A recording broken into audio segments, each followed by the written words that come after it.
You know what, Josh? You're a big faker sometimes. How dare you? I think you are. I don't know how genuine you are. If I I think you had a glove, I would, like Bugs Bunny, pull it off one finger at a time, drop a brick in it, and slap you with it. slap you with it. Yeah, how dare There, you? Bob. How dare you take that? That'd be grounds for a duel. Entry music. Da, da, da, da, da, da, da, da, da, da. It's the Bob and Josh show. Agile fakes. We've all been one.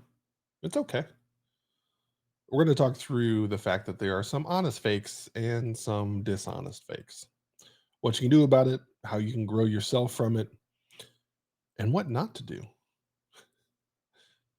Agile fakes.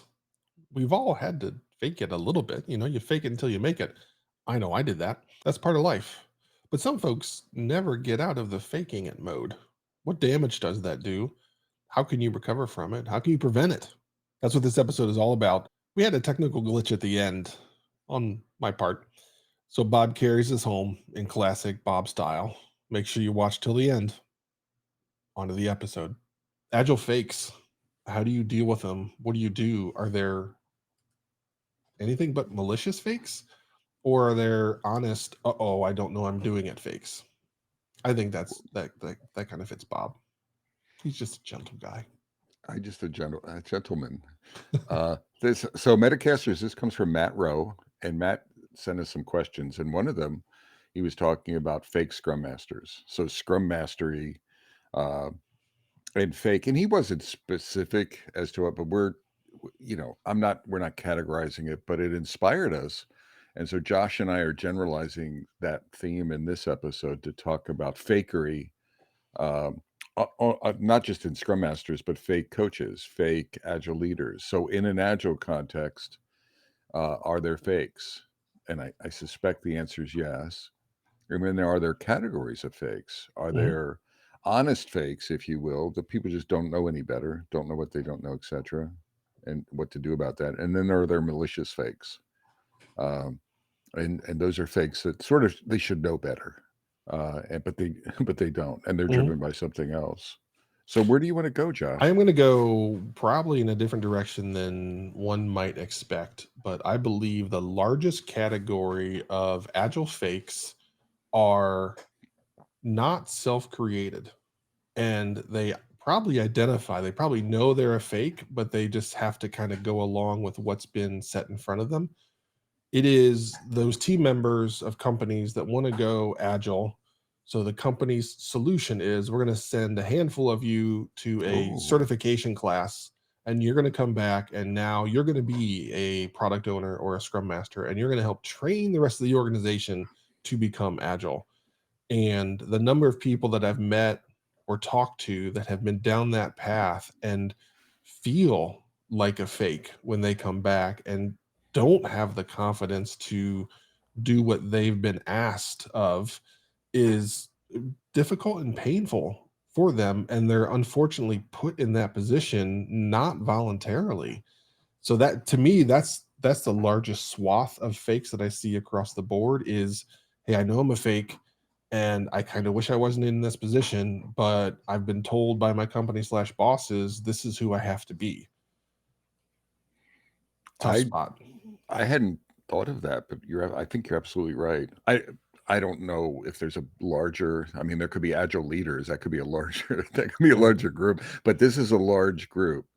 Um, as you were talking, I wasn't just thinking of Scrum Masters. My brain went to Save. Mm. So, like Scaled Agile, they run entire organizations. Like there's a Safe Practitioner certification, there's a Safe SPC certification, there's a Safe Scrum Master, Product Owner certification. So that's almost like an in mass. Like some companies run almost everyone through. There's a Safe Leadership thing, although it's soft on the leaders. And then everyone is like after the class, everyone is like converted to a Safe Agilist or something like that. And I would argue that most folks know that it's Mhm. BS, that they know enough about Agile to know that this isn't it, but then no one does anything about it. It's like lemmings. Did I say that out loud? Maybe that may be negative. Well, but it's like lemmings running forward, right? No one's going to.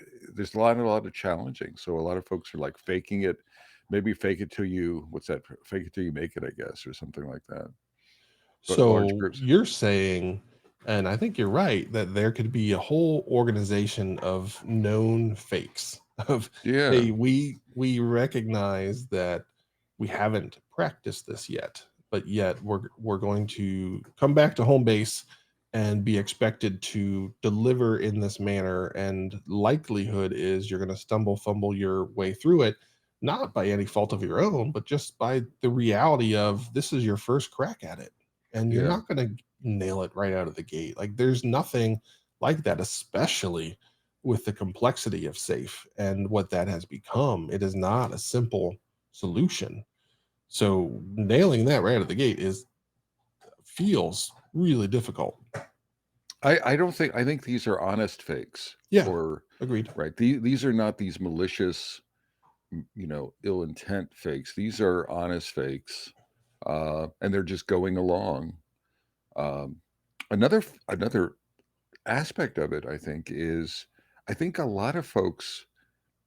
I'm not going to get this right, but out of 100 people who are doing safe, I would guess that maybe 10 out of 100 might really believe it's the right thing. Mm, And maybe 90, there's some larger percentage coming out of the class. I hear people take these classes all the time, and they're like, that was the most painful. I would rather have a colonoscopy than go through like a safe class. But at the same time, they come out and they're just like, charging forward, right? mhm, Supporting the party line. A few folks come in, but they don't believe it. They're not sold on it. They don't. They know enough wherever they get it that it's not. And then there's some folks that are honestly like they believe that safe is agile, mhm, right? Uh, and I don't even know if they're fakes. There's probably that percentage where if you believe it and you think it's the right path, well then that's okay. yeah. But a lot of folks, and they don't do anything about it. Now that same phenomenon happens with scrum masters, like going back to what you were saying, right? You send, a company sends 12 people to a scrum master class. They come back, they throw them into teams. There's an expectation that you are what, an evangelist of scrum. Mhm. You are an expert of scrum. Um, I wonder what that percentage is of real believers and fake believers coming out and knowing that there's better ways, or they're doing something wrong, if you will, but they're just going along because they need the money, they need the job, they need to Yeah. follow orders, etc. I've never met anyone that has come out of one of those trainings and felt like I got this. Everyone was like, okay, cool. I understand it now. Execution is a little bit scary. The number of places, the number of people I've talked to that are in that position that have reached out for help. It's like, Right. hey, this happened. I'm here now, and reality is smacking me in the face, and I'm a little hesitant, tentative to like start giving direction because I'm not sure what the right answer really is. Even though I have this new cert that says I'm a certified whatever, whatever, Right. it still gets down to you have to take a few swings at it to get that Yeah. confidence.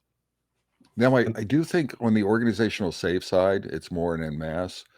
The poor scrum. So there's some nuance to these the fakery coming out.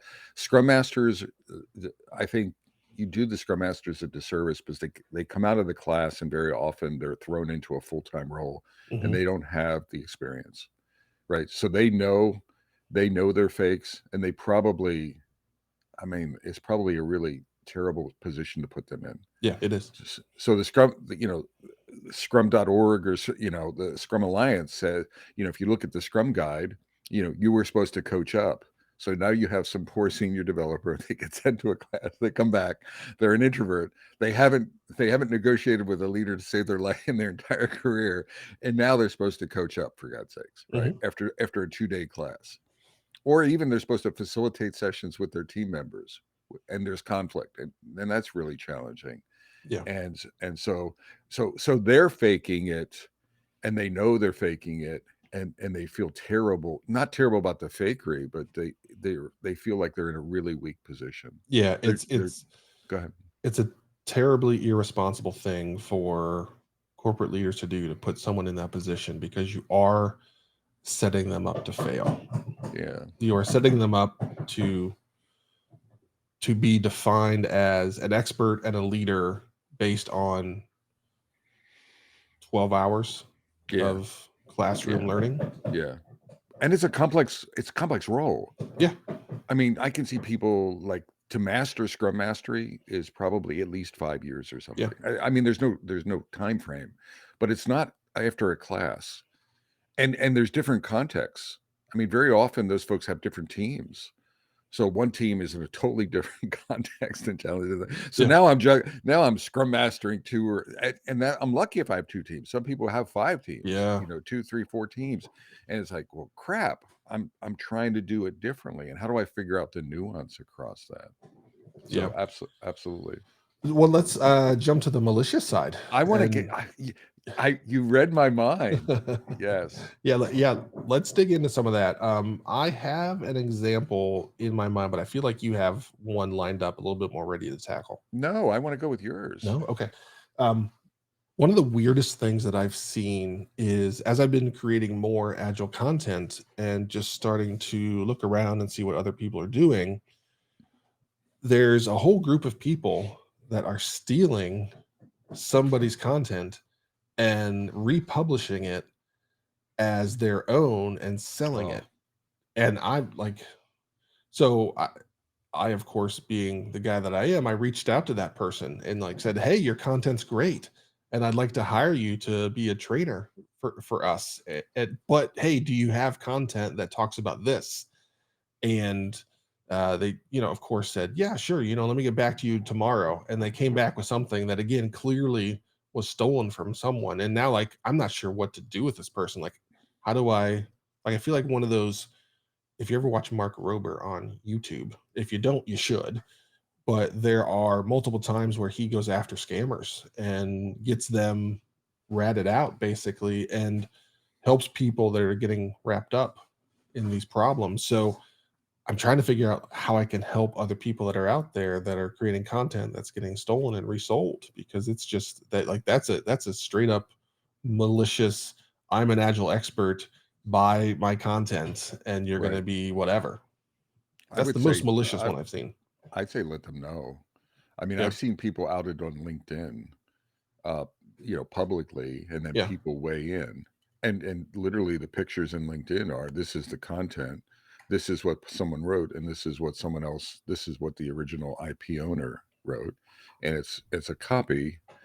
And folks have done that in proposals. So I've seen folks who do proposal writing in LinkedIn, not often, but Mm. sort of exposed. I think the most powerful thing we can do is expose it to the light of day. Mhm. And if you can copy the owner of the IP, uh, then that helps. It lets them Yeah. know. That's an excellent example of that malicious.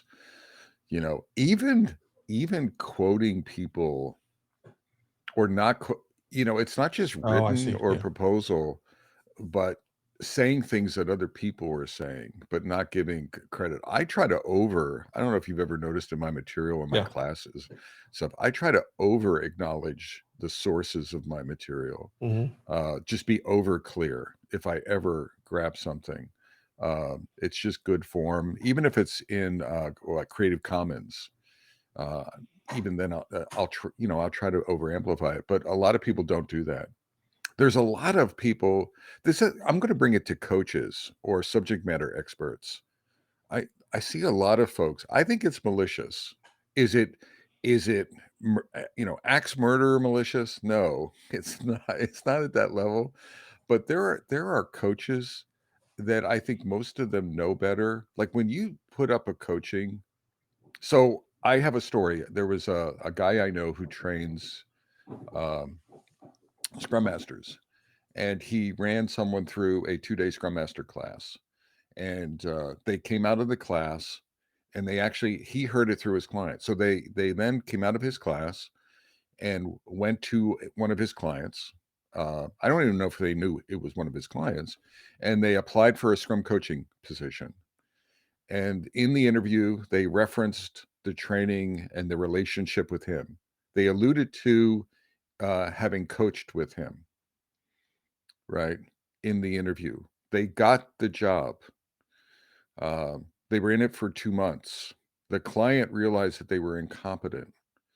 They approached the trainer, coach, and is like, "You're not doing your job." And and his response was, and I'm paraphrasing, "1, you should have done a better job of interviewing," right? So shame on you.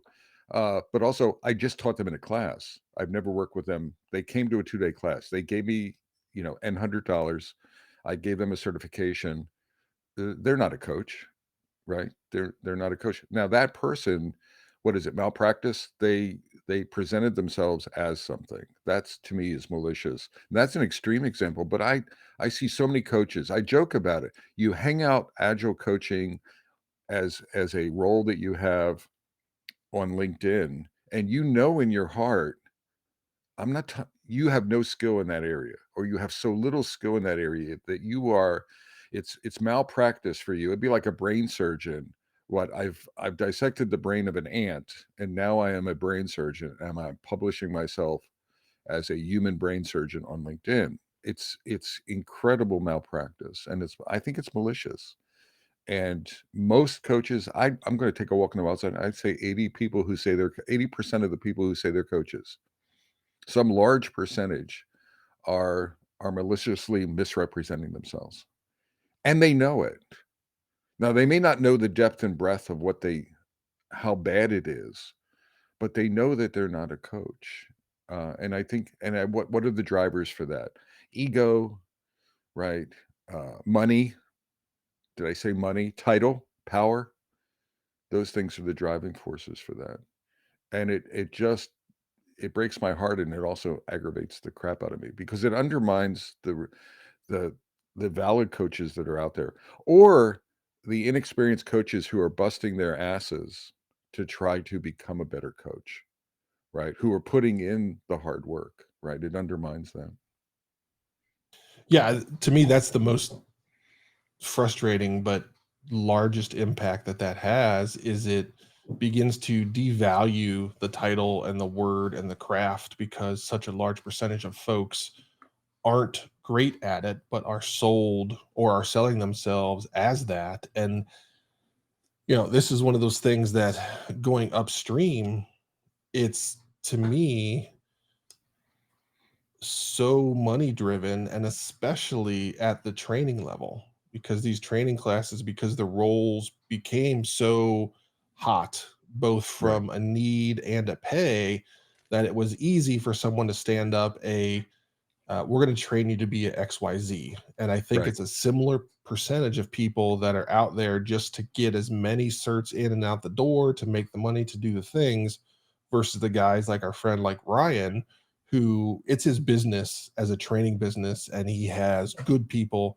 that are a part of their team, and they do it with good intent and are just good at what they do and are not in it for the money. But unfortunately, so many others are, which continues to devalue the role. And even one of the things that I ran into with a customer recently is after two weeks, they were they were so nervous that I was like scamming them and I didn't really know what I was doing. And there was this like deep dive we had to go through. And I'm like, holy crap, like what, you know, uh what what put you in a defensive position like this? Like Right, what did you go through prior to this to right, where this right. is something you feel like you have to do? And of course we made it through and it was fine. It was like a 45-minute talk and everything was good, but they had been burned. And so now every defense was up and just created by all of these fakes that we've talked about that are ultimately created by the fake training companies that don't really care whether you get a job or don't really care if you actually learn the thing that matters. They just want to get you in and give you a cert and get the money. And I would say the training companies and the certs are part of it, but there's also a personal decision. So when they're not making you fake, you're we each the fakes are individual, right? I am showing up as a fake. Uh, I was thinking of one indication, Josh. I want to hear what you say about it. But I see people who have those little labels, those cert labels after their name or letters after their name on LinkedIn. Some people really have this long list.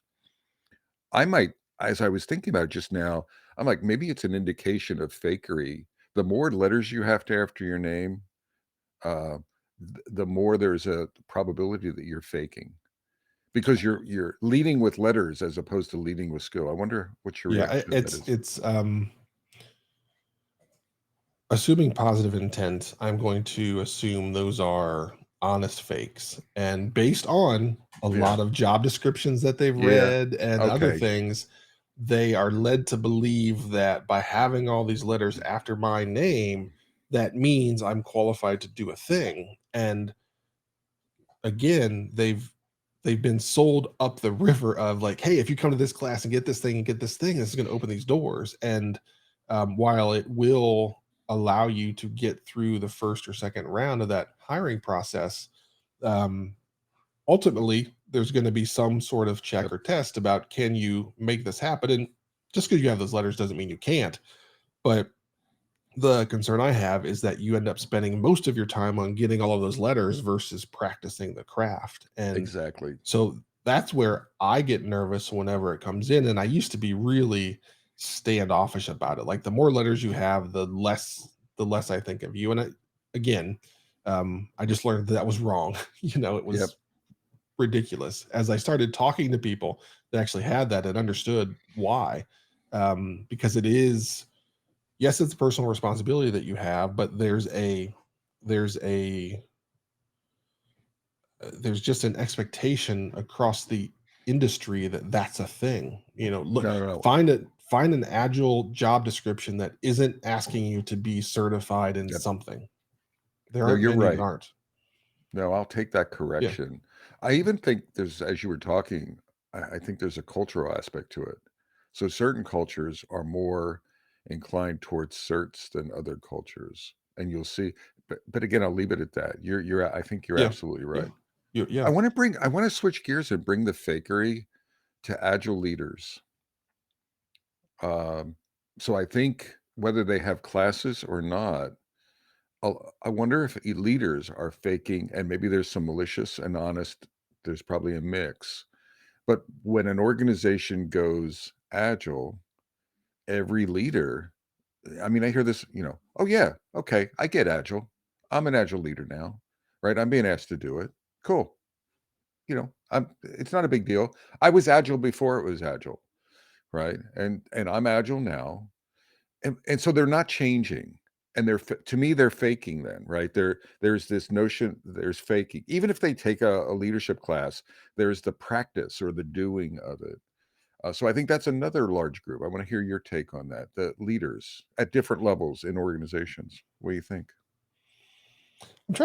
I'm arguing with myself about maliciousness or not, but most leaders go down the path of agile's a thing. I don't need to understand very much of it. We're gonna be agile. We're gonna do a thing, and that means do we're gonna ship faster. We're gonna, developers are gonna type faster. Features are gonna come flying out of the team. All of these things, and I don't know. It might be one of those things where you choose not to really look into it because it's more convenient for you to not really know that. I've only been one place where the CEO actually went through the training like with me. And that was one of the more successful places that I've been because there was more than a base layer understanding or the old fear of, oh, they read it in a magazine on a flight. It's like now we Yep. have to be agile. There's still a lot of people that I see that are like that. They're saying, hey, that we should be agile, that don't even really understand what it means. So in the end, they implement something that isn't really agile, and then they table flip and say, well, agile's dumb. That creates a thing, and I think there's a mix, probably half and half, of folks that are malicious versus not that are in that leadership role. I'm gonna say malicious. I think if I hear what you're saying, I think I agree. Not everyone is malicious in leadership, but I do think there's a larger chunk, and I'm gonna say maybe lightly malicious, where it's like ego-driven, egocentric, right? I know it all. And I encountered leaders like this quite often. I used to be early in my career. I think I was this for a while until someone smacked me across the head and gave me a grip. But it was like, I know I'm good enough, right? I'm adaptive. Oh, it's just simple, right? I've got all of that. I actually think that borders on maliciousness. It borders on being full of yourself. Because, and the reason I'm saying it, Josh, is you're a leader. By definition, you should be continuously learning. By freaking definition, you should be adaptive, right? By definition, nothing is static. By definition, you should be self-aware to say the same problems. I can't solve the same problems with what I did 2 years ago, or 5 years ago, or 20 years ago, right? In order to be a leader, and there's a bit of malpractice there. Now, if they want to demote themselves to be a practitioner, then it goes away. But I think the bar is higher for leadership, so maybe there's a maliciousness quotient there. What do you think? I could buy that. I was lowering the expectations because for poor leaders, when in reality, as a good leader, you're either directly or indirectly being malicious, and you know it. Yeah. There's a little bit Yeah, of hubris there. You know it. You know that you don't know. You yeah, know that you're full of crap. but you drive through it, right? Right. There's that hubris in things. I think Steven said something. It's perhaps more of an ego issue, and I buy that. There's a bit of a hubris. There's a bit of an ego there. Not everyone. There's probably a line there, but I think there's maliciousness, light maliciousness towards, like, become self-aware. Don't take yourself too seriously, and just admit that you don't know, and then go figure something out. yeah. You can't be misquoting people here, Oh, Bob. I misquote people? Yeah, it's Well, Kevin. it was a bit of hubris on my part. Oh, Ooh. Have we touched on the fake? I want to see our notes. Let me check our notes. Detection. Did we talk about detection?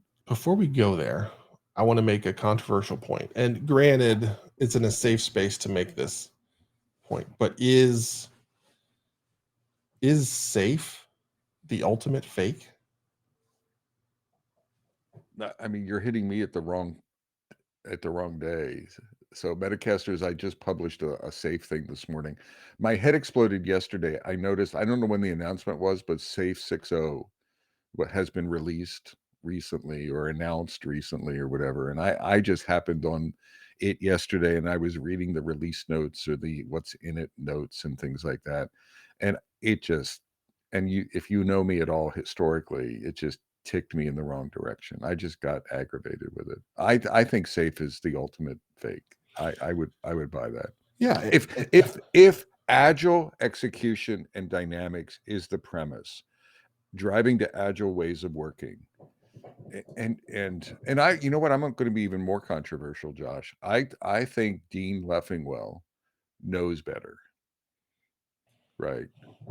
I think Dean knows. He divided so he was part of the team that introduced the unified process, the rational unified process, which we've talked about historically, kind of looks like safe, and it grew like safe, and it was marketed like safe. It's sort of like the Prego. It's everything's in there of software methods, and now safe is the Prego of agile software methods. uh and yeah, I think it's malicious. Do I think he's evil? No. Do I think it's greed and marketability and moving away from the principles? And I think it's fakery, because if you look, they talk about the lean agile principles a lot in safe, but the picture doesn't support it, yeah, or the marketing yeah. There's doesn't very support it. little lean about it. Yeah. Yeah, I mean, it might be one of those things where a good person got in a tough situation where there was good intent of, hey, I'm going to create this thing and help, and then like money started rolling in, and it was just like, well, I can start printing money here if I continue down this path. And I certainly am not a fan of safe, but if you line up all the things that we talked about all the certifications and all those things, and the ecosystem that is created that enables fakes whether honestly or maliciously, to be more easily created. I think safe unfortunately does that, and so therefore um, is an ecosystem of fakes, which is scary because it's such a prolific thing in the industry, and so many companies are moving to and relying on that, that it's just really uncomfortable. Well, it's two sides of the fakery, right? And we're talking about it. It's the personal responsibility that we have. So safe would not be successful if people couldn't if wouldn't adopt it. If they wouldn't weren't willing to be faked, if they weren't willing to adopt something, if they weren't willing to blindly adopt a framework to eat, just pay for something and then install it, right? So it's not. There's a balance to it.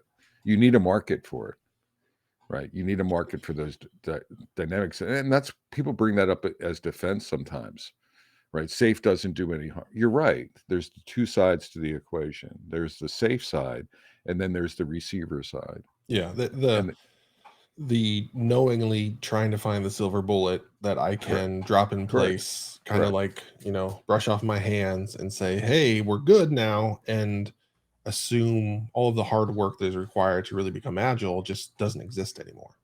Yep. Can we move on to those other? Yeah, I think that yeah, was a good call out, yeah. timely call out. So there were some other questions. I don't know if we have to tack them all, but how do you detect either one? So how do you detect one side or the other? I think we talked about that. It's there is no detection. How do you handle each? Do you coach? So when to know to fire someone or release someone or move them versus coaching? So and then how do you prevent them from coming into your company, the hiring process? So do we want to explore any of those? Yeah, those are, I mean, they're all kind of wound up together. Um, you have to, it's going to be hard for a fake to identify a fake. So you're going to Ah, have to, if you don't, if you know you aren't there yet, which is perfectly fine. If you're learning, if you're a leader of an organization and you know you're not there yet, but you're on your path and you need to hire somebody into one of these roles, get some help from somebody that has been there and lived that can help you identify that, because it's going to be really difficult for you if you haven't lived it to like sniff it out. so So, can you yeah. say that again? I want you to say that again because it was really profound. Most of my things are. So do I need to No, well, yes, yeah, but that um one was, yeah, so it's, to me, the biggest issue is a fake can't identify a fake because you just haven't lived there yet. There is no way that I could go out and hire a mechanic. There'd be no way that I would know whether this yep, person is good. They could sling all the appropriate words at them. They might be the best mechanic in the world, and I yep. have no idea. And you stand them next to a person that just is pretending, like a neighbor. I wouldn't be able to know the difference. Besides, one uses bigger words, the other one doesn't. But does that matter? Is that person trying to pull the wool over my eyes with the bigger words, or are they just like, those are the words I don't know that they are? So you have to find somebody that can help you. You have to get a second opinion of an experienced person that can say, like, yeah, this person actually knows what they're talking about. And trust them. So Yeah. ask for it and then trust their judgment because you don't have it. I love that. What else you got, Josh? I think the other challenge is whether they're a fake or a not, they have to do the job. And it doesn't matter how they got there. Maybe you screwed up and hired somebody when you shouldn't. You didn't know it was a fake. They got in. I've fallen prey to this. And you get in there, whether they, and it gets down to, forget how they got here. Can they do the job or not? And like with everybody, you do have to make that decision of, is this person coachable, or is it going to be better for me to just replace them with somebody that's been there and done that? And that's a difficult call because it's going to depend on the person. And was it an honest mistake? Was it malicious, right? Where they're Yep. just trying to trick you and get in and do all that stuff. So I don't think there's a single silver bullet answer. But again, you're going to have to do the hard work and figure out, is this person worth investing in? I think Agile Biker said something like game recognizes game. And I think if I understand that, um, I think part of it is having good ones on board that you can compare against. I was thinking, for example, of a good definition of an agile coach, like a good framework and understanding of that and the aspects of coaching. And you could do that on paper, or you could just have a good coach on staff and then do the gap analysis. So you understand not only in the recruiting process, but in are they doing the job? Well, what does good in the job look like? And if you have those role models, people operating, that gives you a sense. It also gives you a sense to coach to that, right? That's your vision in coaching too. I would say don't fire people. Assume, I think you said it earlier, assume positive intent, assume non-malicious fakery intent, and just start coaching. But coaching towards that role model or to that baseline of excellence. And if folks can approach that, which is what you need, then great, continue to coach. If they're not, I would argue maybe the fakes don't like to what? To walk agile principles like continuous improvement, continuous learning. So that's what would eject them from the coaching process, right? N- they're not taking that seriously. And ego would be part of that as well. Oh, I don't need to know that. I talk about uncoachability. Like, is someone coachable? I think very often fakes are not coachable as well.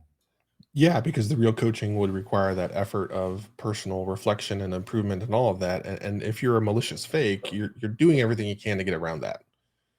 So it becomes crystal clear. And if you've done a good job with running your organization and you have clear job descriptions and expectations, and it's well understood when somebody walks in the door, then you're going to quickly be able to identify that because of the things that Bob said. But if you haven't made it clear, then you're opening yourself up to having to take longer to work through that process, because now you're going to have to define that, provide the clarity, and then Yep. see if that person can really measure up. Josh, is there, maybe we end it this way. Is there such a thing as a good fake? So the reason I'm pausing is Like he really paused. I don't know. I don't know if I'm coming through or not. Josh, I just got a message from Josh that his internet died. I'm going to call it a day. So from beautiful downtown Cary, North Carolina, I'm Bob Galen, and he was Josh Anderson, and I'm going to go shake and bake. Take care, y'all.